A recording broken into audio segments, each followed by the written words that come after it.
अस्सलाम वालेकुम। आज हम बात करेंगे कमर्शियल बैंक्स के हवाले से और उसके फंक्शंस के हवाले से। नॉर्मली कमर्शियल बैंक का वर्ड यूज नहीं किया जाता, बैंक का वर्ड यूज किया जाता है। कितने भी बैंक्स हैं हमारे पास, HBL है, UBL है, अलाइड है, तो हम नॉर्मली बैंक का वर्ड यूज करते हैं और ये हैं सारे कमर्शियल बैंक्स। तो अगर मैं बैंक की डेफिनेशन कहूँ तो बैंक की डेफिनेशन क्या है कि accepting deposits and granting loans. Bank का क्या काम है? एक्सेप्टिंग डिपॉजिट्स और ग्रांटिंग लोन्स। और ये किसकी डेफिनेशन है? ये कमर्शियल बैंक की डेफिनेशन है और नॉर्मली जिसे हम बैंक भी कहते हैं। ठीक है, तो अब कमर्शियल बैंक जो है वो क्या करता है? लोन और डिपॉजिट्स जो है वो एक्सेप्ट करता है पब्लिक से एक मिनिमम रेट पे, और उसके बाद वो लोन जो है वो किसी और को, जरूरतमंद को जो उसके पास आता है उसको लोन ग्रांट कर देता है। किस पे? हायर रेट पे। और वो जो डिफरेंस है मिनिमम रेट और हायर रेट का, वो क्या होता है? उस बैंक का, उस इंस्टीट्यूट का प्रॉफिट होता है। और बैंक क्या होता है? Accepting loans and granting loans, accepting deposits और ग्रांटिंग लोन्स, या accepting loans and granting loans. ठीक है, ये बैंक है। अब बैंक के फंक्शंस की बात करें तो उसमें प्राइमरी फंक्शंस हैं, सेकेंडरी फंक्शंस हैं, कुछ कॉन्टीजेंट फंक्शन है, काफी सारे फंक्शंस हैं। आज हम जो बात कर रहे हैं वो प्राइमरी फंक्शंस में कर रहे हैं। प्राइमरी फंक्शंस वही है, accepting deposits and granting loans. ठीक है, तो एक्सेप्टिंग डिपॉजिट्स पे हम बात करेंगे इस वीडियो में। बाकी जो फंक्शंस हैं वो बाकी वीडियोस में डिस्कस करेंगे आपके साथ। तो लोन जब बैंक एक्सेप्ट करता है उसके डिफरेंट मोड्स हैं। वो करंट अकाउंट के अगेंस्ट जो है एक्सेप्ट करता है, सेविंग अकाउंट के अगेंस्ट एक्सेप्ट करता है, फिक्स्ड डिपॉजिट अकाउंट्स के अगेंस्ट एक्सेप्ट करता है, profit and loss sharing account के अगेंस्ट एक्सेप्ट करता है, और फॉरेन करेंसी अकाउंट्स के अगेंस्ट भी एक्सेप्ट करता है। अब हम हर अकाउंट के जो है इंडिविजुअली जो उसके फीचर्स हैं वो देख लेते हैं, कौन कौन से फीचर्स हो सकते हैं। सबसे पहले है करंट अकाउंट। तो करंट अकाउंट में क्या होता है? करंट अकाउंट में आपको किसी तरह का भी बैंक आपको किसी तरह का कोई इंटरेस्ट नहीं देता। ठीक है, आप अकाउंट में अमाउंट जमा करवाते हो, उसकी कुछ रीजंस हो सकती हैं। वो रीजंस ये हो सकती है कि आप चाहते हो कि आपके अमाउंट सेव रहे, या ये हो सकती है सेफ रहे, या फिर ये हो सकती है कि उसमें आप डेली बेस पे ट्रांजेक्शन्स करनी होती हैं, तो आप कहते हैं थ्रू बैंक एक प्रॉपर चैनल है उसके थ्रू हमारी ट्रांजेक्शन होती रहे, जिसमें किसी तरह का इंटरेस्ट नहीं होता। बैंक चेक बुक इशू करता है, या आजकल तो ATM कार्ड भी इशू करता है, और इसके अलावा ऑनलाइन ट्रांजेक्शन भी आप परफॉर्म कर सकते हैं किसमें, अगर आपका करंट अकाउंट है तो। इसके बाद नेक्स्ट मेरे पास डिपॉजिट्स और विदड्रॉल है।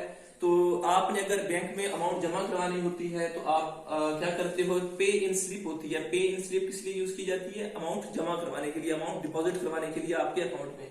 ठीक है, तो अगर आपने डिपॉजिट करवानी होती है तो आप पे इन स्लिप के थ्रू अमाउंट जमा करवा देते हो, और जब चाहे आप जमा करवा दें जो बैंक का टाइमिंग है उसमें। विदड्रॉल में क्या होता है कि आपने जो अमाउंट है अपनी विदड्रॉ करवानी होती है, बैंक से निकलवानी होती है, तो वो भी आपकी मर्जी होती है।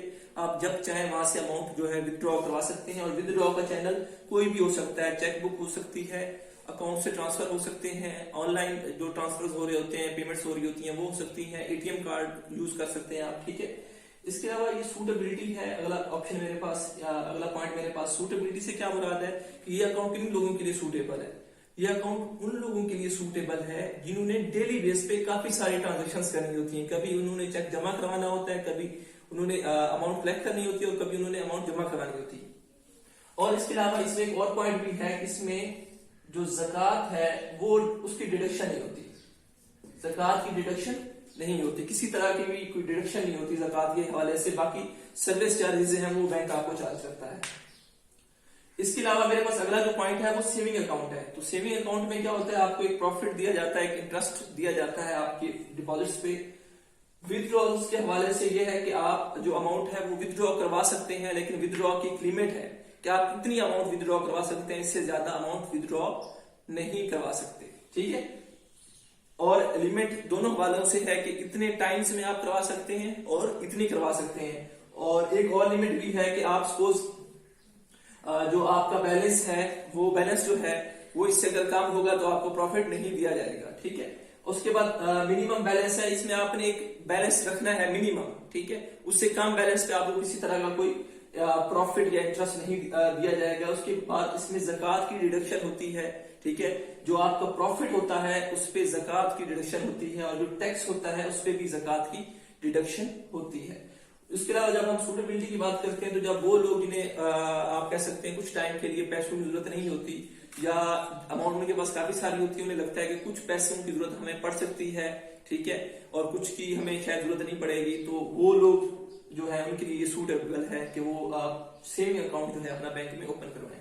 उसके अलावा मेरे पास फिक्स डिपॉजिट्स है, तो फिक्स डिपॉजिट्स में नॉर्मली हायर प्रॉफिट होता है as compare to saving account, इसमें हायर प्रॉफिट होता है। इसके अलावा टर्म ऑफ डिपॉजिट्स की बात करें, ये आप सपोज आपने एक टाइम के लिए जो अमाउंट फिक्स करवाई है, अमाउंट जो डिपॉजिट करवाई है, वो आप विथड्रॉ नहीं करवा सकते जब तक वो टाइम पीरियड एक्सपायर नहीं होता, ठीक है।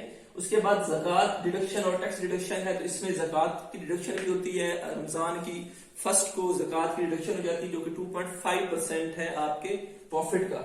और इसके अलावा टैक्स डिडक्शन भी होती है, जो प्रॉफिट होता है उस पर टैक्स जो है उसकी भी डिडक्शन की जाती है फिक्स डिपॉजिट्स में, ठीक है। उसके बाद सूटेबिलिटी है, तो ये भी सूटेबल है उन लोगों के लिए जिनके पास काफी अमाउंट में आप कह सकती हैं पैसा पड़ा है लेकिन उन्हें पता नहीं है, उन्हें काफी टाइम की जरूरत नहीं है, तो उन्होंने और वो चाहते हैं कि किसी तरह का कोई रिस्क भी इन्वॉल्व ना हो, तो इसमें आते हैं फिक्स डिपॉजिट्स में आते हैं ताकि प्रॉफिट का रेट जो है वो उन्हें मिल सके अपनी डिपॉजिट्स पे। उसके बाद हम बात करते हैं profit and loss sharing account की। तो profit and loss sharing account जो है बेसिकली इस्लामिक मोड है, ठीक है। जिस तरह ये सेविंग अकाउंट है, ये फिक्स्ड डिपॉजिट्स हैं, ये सारी कन्वेंशनल बैंकिंग है, लेकिन ये इस्लामिक बैंकिंग है। इस अकाउंट में क्या होता है कि आप पैसे जमा करवाते हैं, वो पैसे उठा के किसी इस्लामिक बिजनेस में लगा देते हैं और उस बिजनेस से आपको प्रॉफिट भी हो सकता है, लॉस भी हो सकता है, और आपको प्रॉफिट और लॉस दोनों शेयर करना पड़ता है, ठीक है। प्रॉफिट भी शेयर करना पड़ेगा और लॉस भी शेयर करना पड़ेगा। और ये प्रॉफिट और लॉस जो शेयरिंग है ये किस पे होती है, आपकी इन्वेस्टमेंट पे होती है। जितना पोर्शन आपकी इन्वेस्टमेंट का होगा उतने पोर्शन आपको उसका प्रॉफिट और लॉस शेयर करना पड़ेगा। बाकी आप विदड्रॉ जो है इसमें कर सकते हैं, लेकिन एक चीज है, अगर आप विदड्रॉ 3 मंथ से पहले कर लें, ठीक है, तो उस पे आपको किसी तरह का कोई प्रॉफिट नहीं दिया जाएगा। लेकिन अगर आप 3 महीने के बाद करते हैं तो आपको प्रॉफिट दिया जाता है। और नॉर्मली ये प्रॉफिट और लॉस है ये हर 6 महीने के बाद दिया जाता है, 1 जनवरी से जून तक, और उसके बाद 1 जुलाई से दिसंबर तक। हर 6 महीने के बाद आपको प्रॉफिट या लॉस जो भी होता है उसको आपको शेयर करना पड़ता है। उसके अलावा इस पे ज़कात डिडक्शन भी है और टैक्स डिडक्शन भी है। जो आपको प्रॉफिट मिल रहा है उस पर आपको टैक्स देना पड़ेगा, और जो अगर आपके अकाउंट में पैसे हैं तो फर्स्ट रमजान को आपके अकाउंट से वो डिडक्शन कर ली जाएगी ज़कात की, जो कि 2.5% है।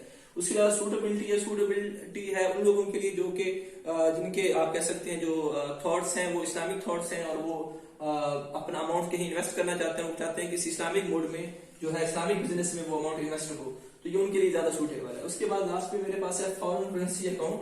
तो फॉरेन करेंसी अकाउंट में क्या होता है, हर बैंक को अलाउ नहीं है कि वो फॉरेन करेंसी अकाउंट बनाए। कुछ बैंक्स को अलाउ है, कुछ स्पेसिफिक ब्रांचेज हैं इसके लिए। इसके अलावा इसमें किसी तरह की टैक्स और ज़कात की रिडक्शन नहीं होती, ये एग्जाम्प्ट है किससे, टैक्स से भी और ज़कात से भी।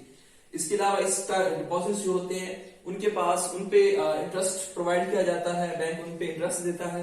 इसके अलावा सूटेबिलिटी उन लोगों के पास है जिनके पास कुछ सोर्स है कि उनके पास फॉरेन करेंसी हर कुछ अर्से के बाद आती जाती रहती हो, या उनके पास फॉरेन करेंसी हो, उनके लिए ये सूटेबल है।